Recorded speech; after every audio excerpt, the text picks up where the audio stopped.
Good morning বন্ধুরা। আজ হলো মঙ্গলবার আর আমি উঠেছি 1 ঘন্টা হয়ে গেছে। উঠে চা খেয়েছি, ফ্রেশ হয়েছি, রান্নাও বসিয়ে দিয়েছি। একদিকে ভাত ফুটে গেছে, নামিয়ে রেখেছি, আর একদিকে তরকারি বসিয়েছি। চা খাওয়া হয়ে গেছে, এমনকি মেয়ে টিউশন থেকেও চলে এসছে। ব্লগটা শুরু করতে একটু দেরি হলো। তো তোমরা সবাই ভালো আছো আশা করি, আমরাও ভালো আছি। তো চলো দেখতে থাকো, সঙ্গে থাকো, আজ আমি সারাদিন কি করছি। আমি এখন পেঁপে আলুর তরকারি করছি। ভাত একবার ফুটেছে, এখন অনেক কিছুই বাকি আছে। চলো দেখো, এটা আমি কি বলবো জানি না, এটা কি বলে, এটাকে রুটি স্যান্ডউইচ বলতে পারো। তো প্রথমে দেখো একটা রুটি করেছি, তারপর তার মধ্যে আমি একটু আলুর তরকারি একটু চটকে, এটা আমার মেয়ে দিয়েছে, এত চটকাই না, আমি চটকে দিয়েছে। তারপর এখানে একটু চিজ দিয়েছি, একটু মেয়োনিজ সস দিয়েছি, দিয়ে এটাকে এইভাবে ফোল্ড করে দিচ্ছি। এভাবে ফোল্ড করার পর তাওয়াতে, বাটার আমার কাছে আছে কিন্তু বাটারটা একটু কালো কালো রয়েছে, ডেট আছে, সেদিনই নিয়ে এসেছি। তো মেয়ে বলছে নাকি ওটা গন্ধ করছে, এই জন্য আমি বাটারটা ওকে দিতে পারছি না। একটু সামান্য সাদা তেল দিলাম, দিয়ে এর মধ্যে আমি এটাকে দিয়ে দেবো। এখানে একটু সেঁকে নিতে হবে।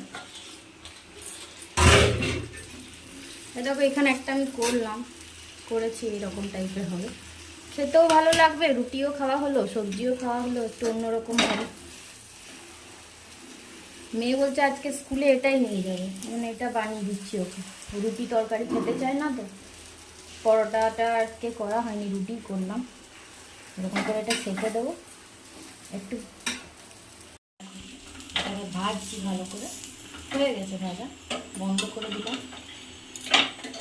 এটা প্লেটের মধ্যে দিয়ে দিলাম, এটা কেটে দিলে খেতে সুবিধা হবে। ছেলে জ্বরের জন্য তো কিছু খাচ্ছে না, ওকে আজকে এটা বানিয়ে দিলাম। জানি না খাবে কিনা, কোনোদিন খাইনি তো, দেওয়া হয়নি। দেখো এরকম লাগবে, চিজটা বেশ এরকম গলে গেছে, দারুণ লাগছে দেখতে, খেতেও ভালো হবে। কি হয়েছে? দেখো ছেলে উঠেছে 9:30, এই ফোন দেখছে। আমি খেতে দিলাম ওই রুটি দিয়ে, যেটা আমি ওর জন্য বানালাম, কিন্তু একটুও খেলো না, ফেলে দিল ছুঁড়ে। দেখবে, তুমি বলো যে আমি খাবো, দেখবে খাবারটা দিলে কি করছে। দেখো স্যারেলাক গুলে নিয়ে বসে আছি আমি, ওই তো ওটা তো খেলোই না। আমি দেখো স্যারেলাক বানিয়েছি, এরকম প্রতিদিন বানাচ্ছি আর ফেলছি, এভাবে কতদিন চলতে পারে? একটু খেয়ে নাও, এইদিকে তাকাও, একটু খেয়ে নাও একবার। দেখো আসলে এই স্যারেলাকটা হচ্ছে তোমার 6 থেকে 24 মান্থ, মানে 2 বছর পর্যন্ত। ও যদিও 2 বছর বয়স পেরিয়ে গেছে, তবু এটা নিয়ে আসা হয়, কারণ যখন কিছু না খায় তখন এটা তবু খায়। আর এমনি থেকে সেরিগ্রো দেওয়া হতো, মানে খেত আগে বলতে পারে, এখন তো বেশ কিছুদিন ধরে আর সেরিগ্রোটা মুখেই দিচ্ছে না। আগে 2 দিন 3 দিন পর গ্যাপ দিয়ে দিয়ে একটু করে খেত সেরিগ্রো, এখন সেরিগ্রোটাও আর খেতে চাইছে না। ওই যেই রকম মানে আনা হয়েছে ওরকম কৌটোতে ঢেলে ভর্তি রাখা আছে, একদিনও খাইনি, ওটা মনে হয় এবার নষ্ট হয়ে যাবে।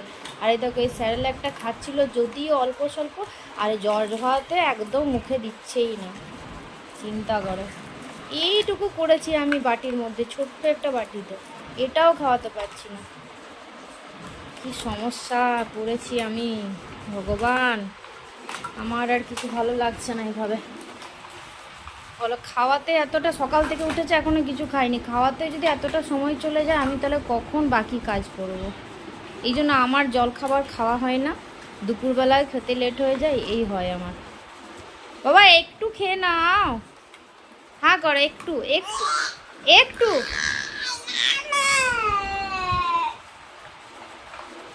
দেখেছো কি করবো এখন? বোতলে দুধ পুরবো, জানি না খাবে কি খাবে না, ওটাও ফেলা যাবে। একের পর এক খাবার ট্রাই করছি, শুধু দেখি কি খাওয়াতে পারি। দুধ যদি খাই একটু। দেখো কি খেলো, দুধ খেলো, দুধ। এত বড় ছেলে শুধু দুধ খেয়ে থাকলে হয়? হ্যাঁ কলমি শাক, তুমি খাবে কলমি শাক? দেখো এত বড় ছেলে দুধ খেয়ে থাকবে, সকাল দুপুর রাত, কি কি করব, এখনো দুধ আছে দেখো, আর একটু দুধও আছে। পালাই বাবা, কোথায় পালাবে?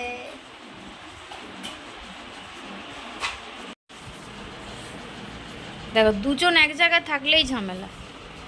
এই যে মেয়ে স্কুল যাওয়ার জন্য রেডি হয়েছিল, কিন্তু এত বৃষ্টি নামলো তখন 10টার দিকে, যে স্কুল যাওয়া হলো না।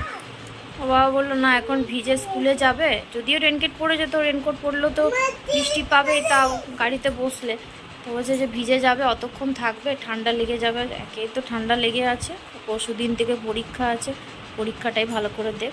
বাড়িতে পড়ছিল, তো চান খাওয়া আগে হয়ে গেছিলো, পড়ছিল। আর বাড়িতে থাকলে শুধু ভাইয়ের সাথে মানে ঝগড়া করতে থাকে, যেটা ভাই চাইবে সেটা ওর দরকার, আর যেটা দিদির দরকার সেটা ভাইয়েরও দরকার, তখনই ঝামেলা হয়। দুজন বলি দু ঘরে থাক, তুই একটা ঘরে থাক, তুই একটা ঘরে না, সে এক জায়গাতেই থাকবে, এই নিয়েই চলে ওদের। আর এই যে ছেলে কিছু খাইনি, না খেয়ে তার এত এনার্জি, কি বলবো, কোথার থেকে এত এনার্জি পাচ্ছে আমি বুঝতে পারছি না।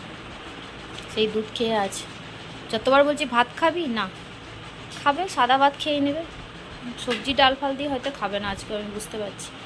এমনিতেই জ্বর হওয়ার আগের থেকেই খাচ্ছিল না, তো এখন তো আবার শরীরটা খারাপ হয়ে মুখের স্বাদ নষ্ট হয়ে গেছে। কি করছো? ট্রেন গাড়ি ভেঙে দিল, হয়ে গেল খেলা। একটা খেলনা ভালো নেই, ও সব ভেঙে গেছে, রেল লাইনগুলো ছড়িয়ে ছিটিয়ে, মানে সবগুলো খুঁজে পাবে না, কোথায় হারিয়ে গেছে। আর মেয়ে বাড়িতে আছে, ভাবছি খাওয়া দাওয়া করে একটু ঘুমোবো, ঘুম পাচ্ছে, কিন্তু ঘুমোতে পাবো কি করে? ছেলেকে খাওয়াতে ঘুম পাড়াতে তো বেজে যাবে 4টে, তখন আর মনে হয় থাক, আর কি ঘুমিয়ে লাভ নেই। কি করছো?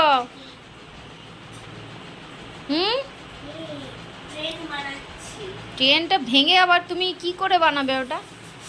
বা বা বা, দুটো ট্রেন চলছে, একটা ট্রেনের বডি আর একটা চাকা। কি চলছে এটা? কি চলছে দুত্তু?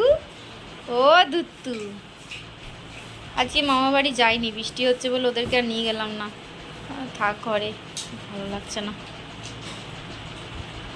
চলো খাওয়া দাওয়া করাই, ওদেরকে দেখি, তারপর একটু রেস্ট নেবো ভাবছি। এই দেখো আনলার আমি সব নামিয়েছি, এখনো সব নামাইনি, এই দিকটা নামাবো, নিচে নামাবো। হ্যাঁ, তো এটা ভাবছি পরিষ্কার করব। এত জামা কাপড় হয়ে গেছে আনলাতে যে সব, মানে কিছু একটা নিতে গেলে 10টা গায়ের উপর পড়ছে, তো এর মধ্যে কিছু বাতিল যাবে, বেশ কিছু জামা কাপড়ের মধ্যে বাতিল হবে। অনেক ছোট জামা কাপড় রয়েছে মেয়ের, বিশেষ করে ছোট হয়ে গেছে, এমন কিছু টপ প্যান্ট আছে, আমার কিছু নাইটি পুরনো আছে, এগুলো বাতিল হবে। হ্যাঁ, এটা কি কোলগেট নিয়েছো কেন তুমি? এখন ব্রাশ করো, পাগল ছিল। দিচ্ছি। কি ছেলের জামা কাপড় এখানে রাখি না, কারণ ছেলের যদি রাখা হয় তাহলে তো আর খুঁজেই পাওয়া যাবে না, ওর ব্যাগে থাকে। আর এখানে আমাদের 3জনের জামা কাপড় থাকে ডেলি পরার, যেগুলো আর কি ভালো জামা কাপড় এখানে। আর তাছাড়াও মেয়ের 2টো বালতিতে জামা কাপড় আছে, এগুলোও মানে ডেলি পরার। আর আলমারিতে তো ভালো আছে, এত জামা কাপড় হয়ে যাচ্ছে দিন দিন, যে কি বলবে, বেড়েই যাচ্ছে, কমার আর নাম নেই। কি না, ভেঙে যাবে, ওখানে যাও তুমি। হুম, এই যে আমার মোটামুটি গোছানো হলো।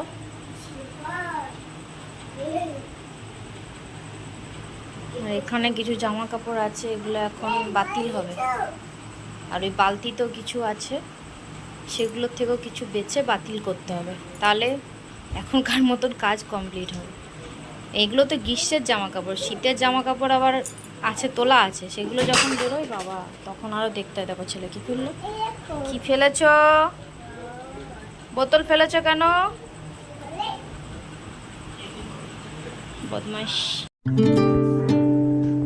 তোমাদেরকে বললাম যে সন্ধ্যাবেলা আমি আনলাটা পরিষ্কার করছিলাম, তোমরা তো দেখলে গোছাচ্ছিলাম আর কি। তো তারপর আমি ভাবলাম যে রাতে যেহেতু ভাত ডাল আলু সেদ্ধ আর দিনের তরকারি ছিল, তাহলে তো সেরকম ঝামেলা নেই, বসিয়ে দিলে হয়ে যায়। আসলে রুটি করতে গেলে না একটু ঝামেলা হয়, মাখো বেলো শেখো, আর ভাতে তো সেরকম হয় না, বসিয়ে দিলে হয়ে যায়। তো ওইদিকে আমি ভাবলাম তাহলে সময় আছে যখন, কালকার জন্য এই মাশরুমটা কেটে রাখি। এই মাশরুমটা না 3 দিন ফ্রিজে আছে, আজ করব কাল করব, মানে অন্যান্য সবজি এত থাকছে, এটা করা হচ্ছে না। তাহলে না আজকে কেটে ফেলি, তাহলে কালকে ঠিক রান্না করা হবে, না হলে এই কাটার আলিশা রান্না করা হবে না। তো এটা একটু কাটতে ঝামেলা হয়, তোমার কেটে এই ছালটা একটুখানি ছাড়িয়ে ছোটো ছোটো করে টুকরো করতে হয়। এটা মেয়ে খেতে বেশ ভালোবাসে, তো ওই জন্য একটু মাঝে মধ্যে নিয়ে আসা হয়। আমি কেটে রেখে দিলে সুবিধা হবে কালকে, তারপর তো রান্না করতে হবে, কাল তখন দেখা যাবে।